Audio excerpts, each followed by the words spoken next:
Avant de lire, je vais vous inviter dans la même ambiance que nous avons aujourd'hui pour avoir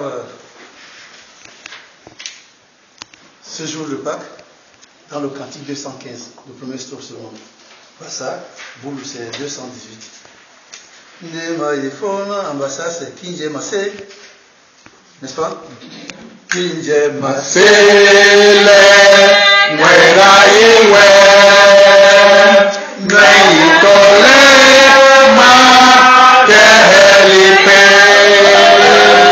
laki asome lone Massé.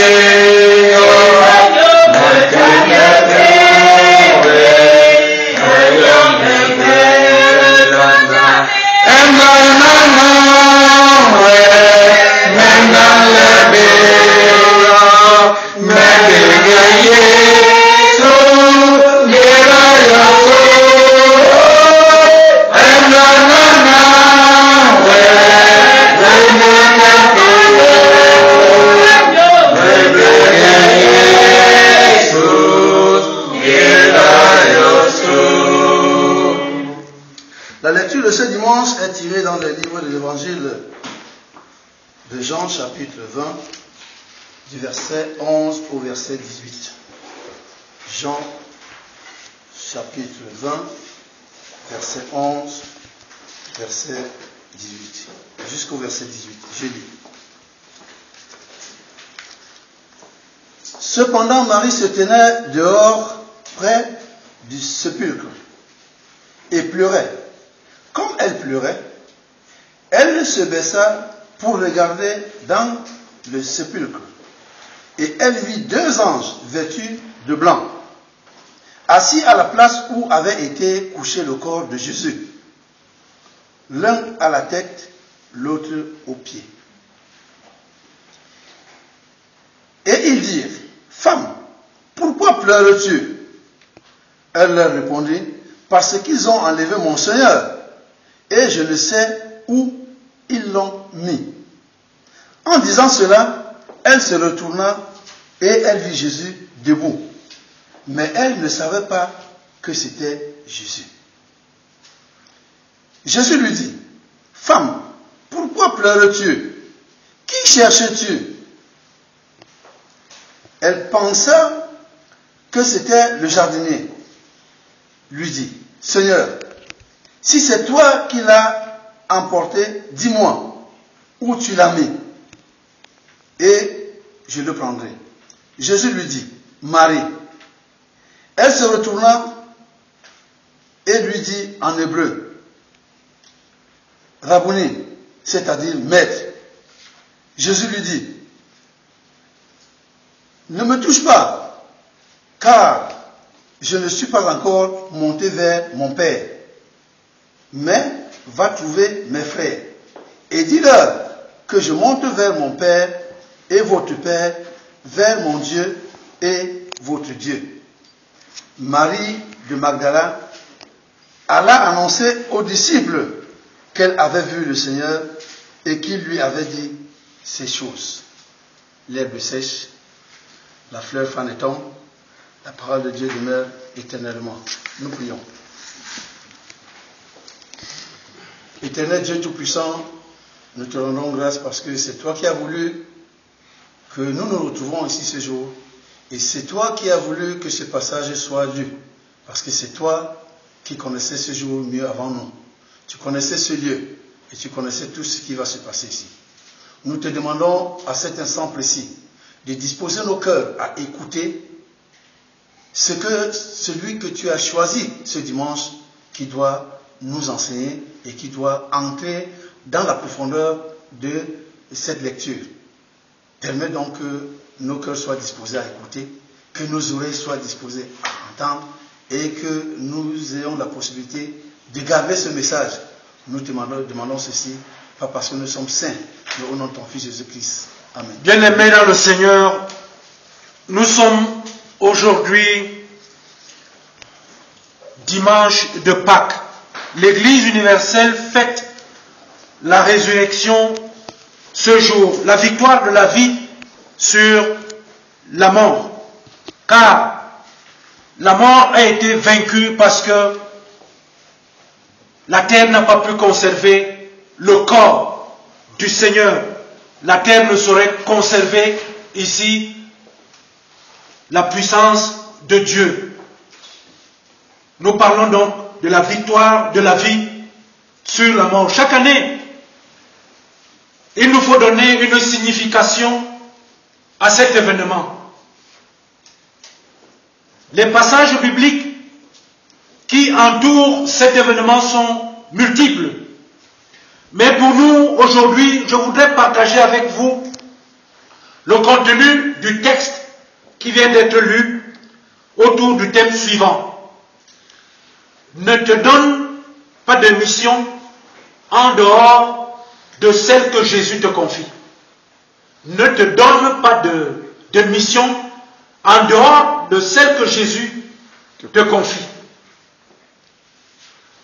Que se passe-t-il? Avant peut-être de parler de la mission, je voudrais que nous revenions sur ce que j'appelle ici les antécédents, ce qui précède notre texte.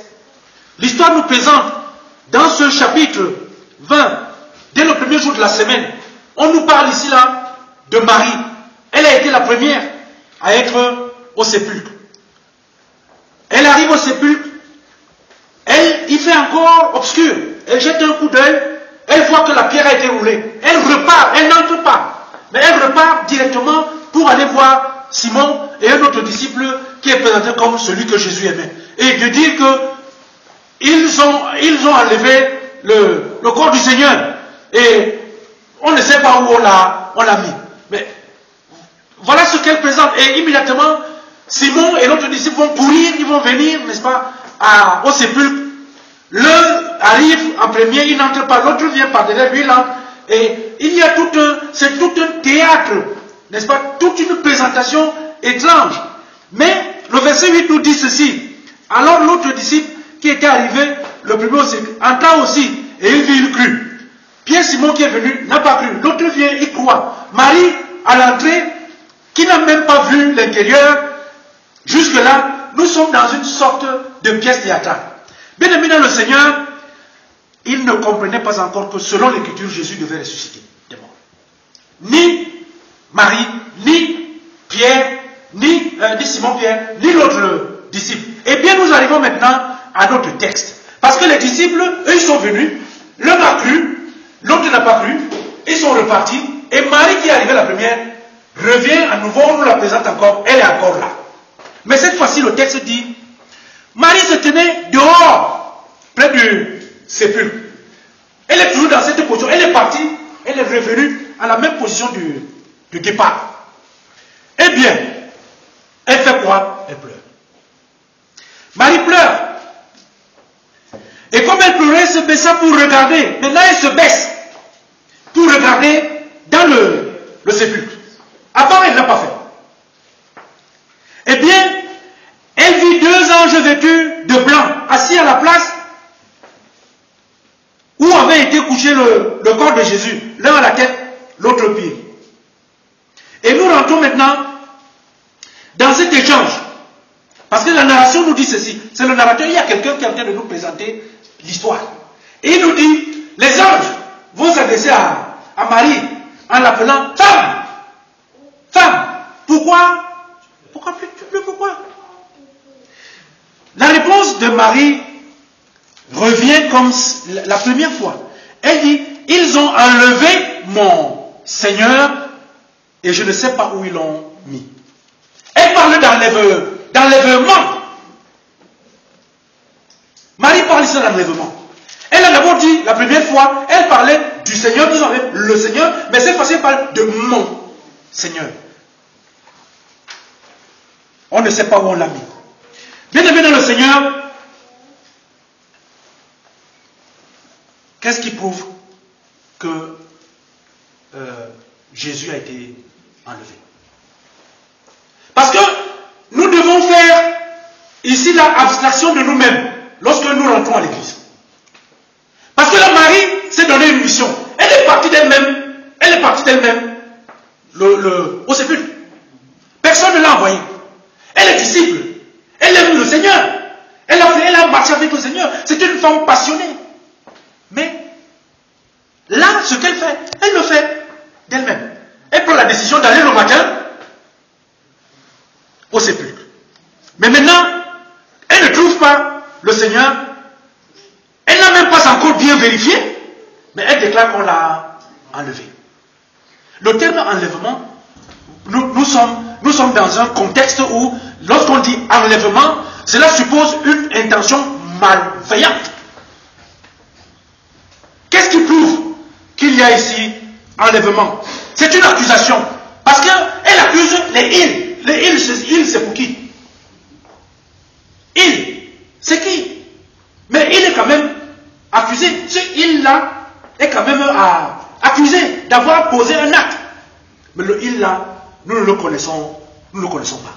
Bien aimé dans le Seigneur, nous allons évoluer ici en posant une ou deux ou trois questions. Lorsqu'elle dit que on a enlevé le Seigneur, est-ce qu'elle ne croit pas ici à la parole de Jésus, avec qui elle a été? Jésus qui dit, je ressusciterai. Comment est-ce qu'elle peut parler d'enlèvement? Elle a fait partie du groupe. Elle a été avec les autres. Elle a entendu le Seigneur dire qu'après 3 jours, je ressusciterai. Mais pourtant, le matin, elle arrive et elle parle d'enlèvement. Bien-aimé, dans le Seigneur, sa parole est une parole qui est simplement une parole humaine.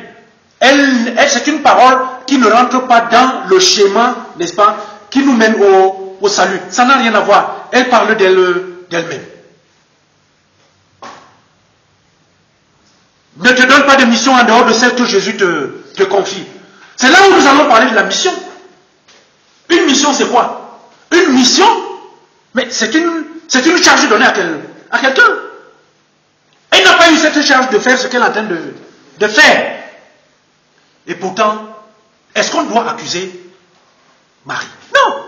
Parce que nous tous, nous sommes des chrétiens. Comme chrétiens, nous avons envie de servir. Nous avons cette passion de notre Seigneur. Mais seulement dans la passion ne justifie pas tout. La passion demande aussi de l'attention.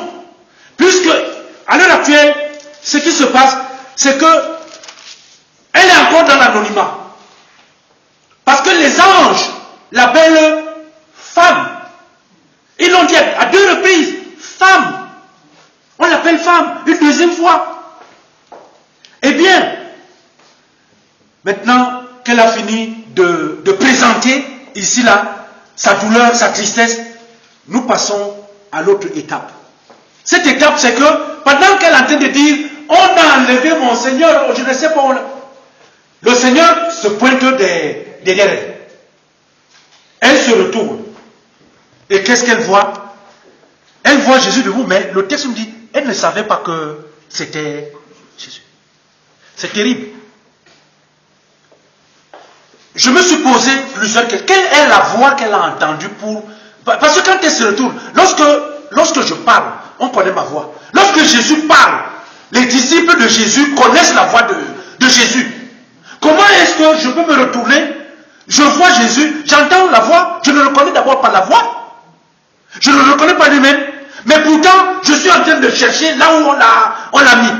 Cela traduit ici, bien aimé dans le Seigneur, que nous pouvons être à l'église, mais ne pas voir le Seigneur. Parce que c'est avec quels yeux nous regardons le Seigneur. On peut regarder et ne pas le voir. On peut le regarder et voir autre chose. Puisque lorsque le Seigneur lui dit Jésus, il dit femme, pourquoi pleures-tu? Femme. Elle est encore, quand on dit femme, nous sommes encore dans l'impersonnel, nous sommes encore dans l'anonyme.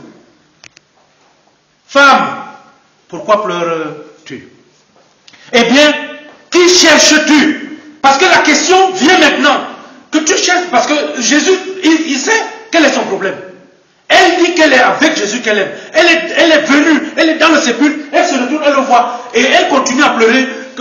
Mais comment est-ce qu'on peut pleurer quand on est en présence du Seigneur? Parce que la question est là. Que cherches-tu? Me voici. Je suis là devant toi. Et là, bien-aimés dans le Seigneur, le texte nous dit, elle, pensant que c'était le jardinier. Elle pense que c'est le jardinier. Et elle va dire, Seigneur, si c'est toi qui l'as emporté, nous savons ce que ça veut dire quand on pointe le doigt comme ça. Si c'est toi, c'est aussi déjà en même temps une forme d'accusation. Monsieur le jardinier, si c'est toi qui as... Bien-aimé dans le Seigneur, dans l'église, et particulièrement dans notre église, l'église presbytérienne camerounaise, les gens pensent beaucoup.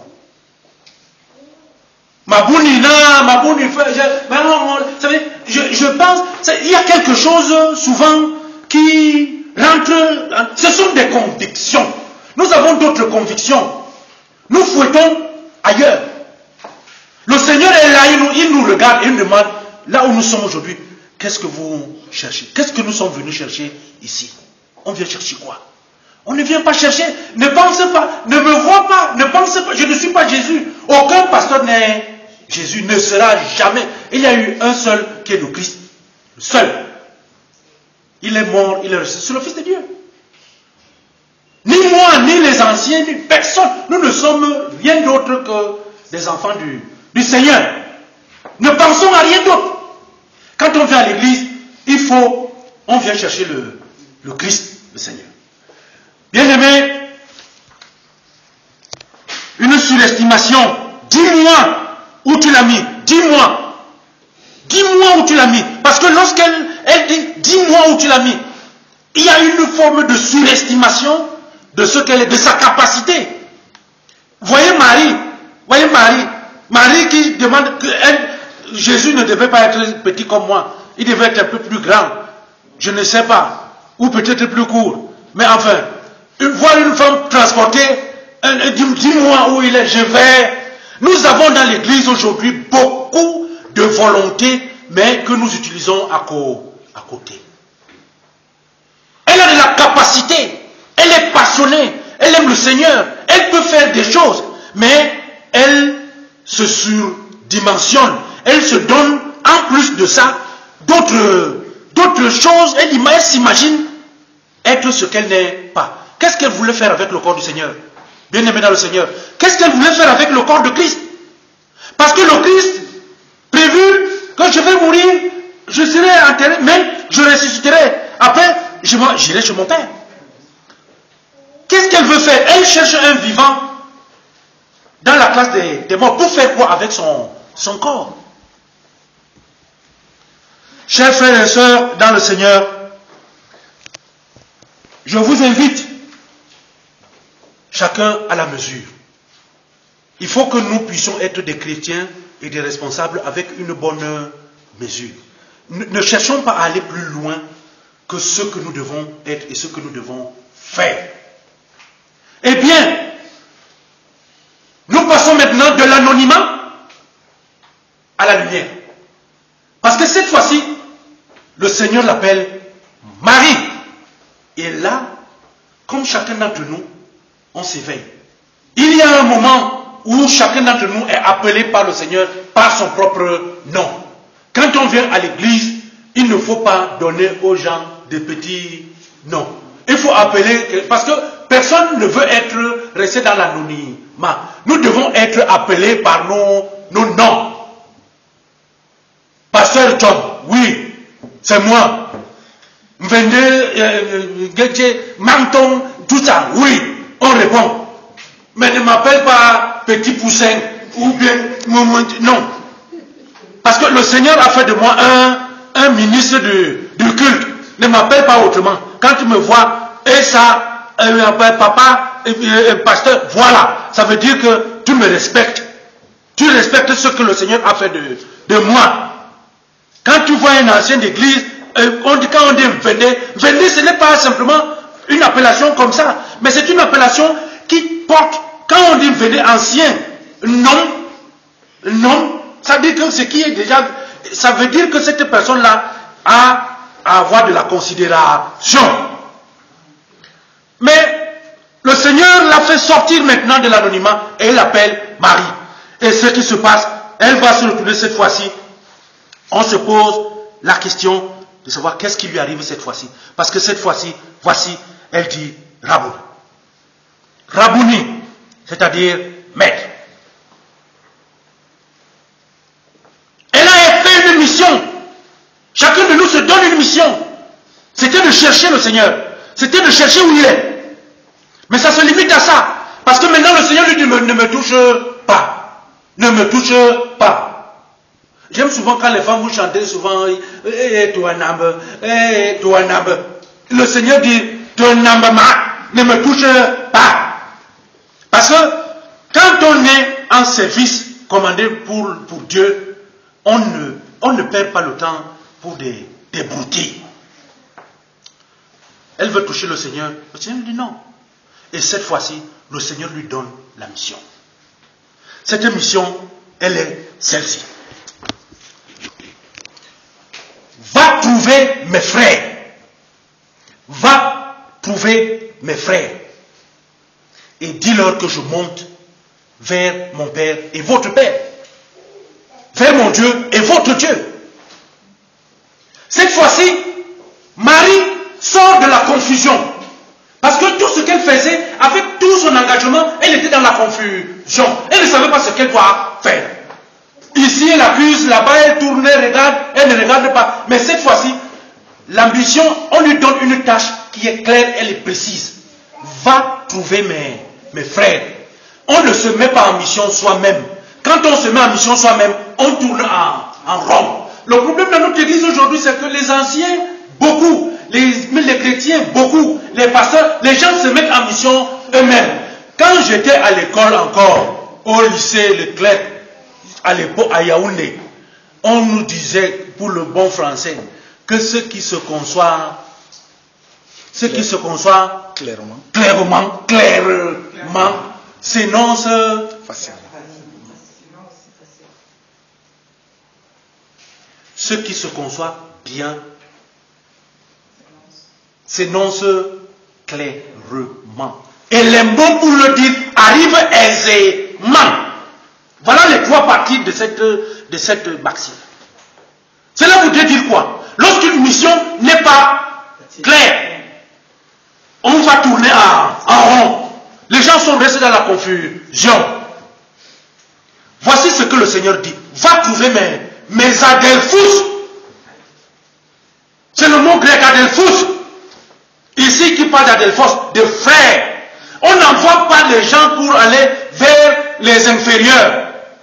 Le Seigneur Jésus, c'est le Seigneur, il parle, il ne parle plus des disciples, mais il parle des frères. Vous êtes mes frères. Dans l'église, nous ne sommes que des frères et des sœurs dans le Seigneur. Nous ne sommes pas dans une gradation dans laquelle il y a des fonctions qui sont des fonctions évangéliques. Mais ce ne sont pas des fonctions de supériorité humaine.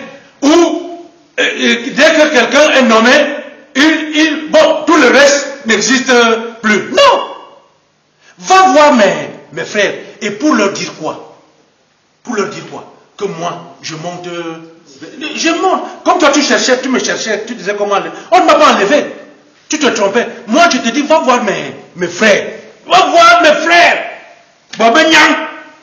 Ok, va les voir. Et comme ça, bien-aimés, dans le Seigneur, nous passons de l'anonymat à la lumière, et maintenant de la lumière, nous sommes dans la mission. Bien-aimés, nous sommes frères et sœurs. Le Dieu de Jésus-Christ est notre Dieu. La mission que nous avons les uns les autres, c'est d'aller vers nos frères et vers nos sœurs. Imaginez-vous, la petite enquête que je mène depuis quelques années, il y a près de 6 000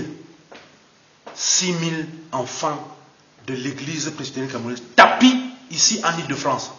Mais les temples sont vides. Pourquoi? Pourquoi? Nous avons à aller vers nos frères pour leur dire rien d'autre. Rien d'autre.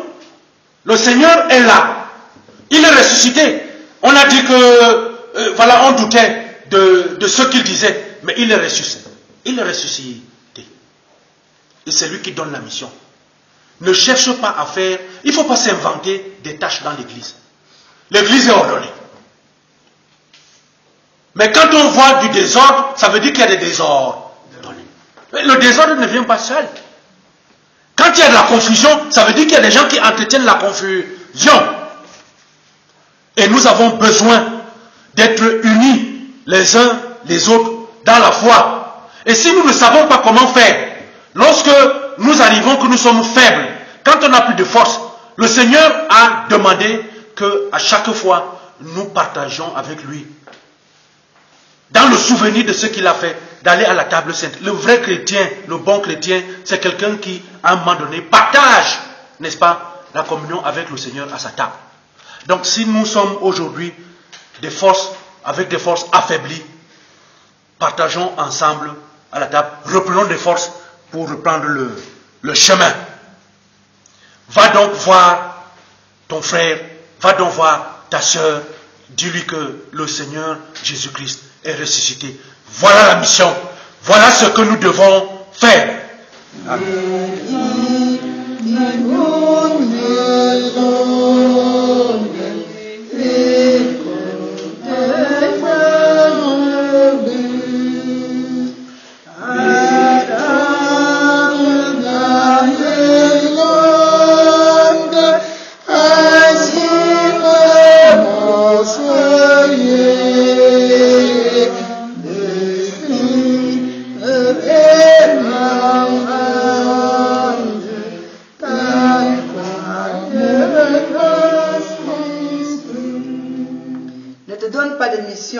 En dehors de celle que Jésus-Christ te confie.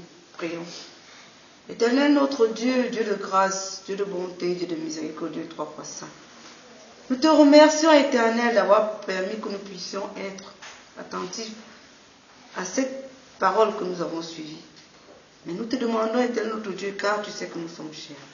Nous te demandons d'étendre ta main de grâce sur nous, afin que ces missions que tu as confiées à chacun d'entre nous, de quelle manière que ce soit, que nous puissions l'accomplir avec humilité. Que toi-même tu nous gardes, Éternel notre Dieu. Nous te demandons aussi d'aller auprès de nos frères et sœurs en Christ qui sont dehors, qui puissent permettre que nous puissions nous rapprocher d'eux et que nous soyons unis.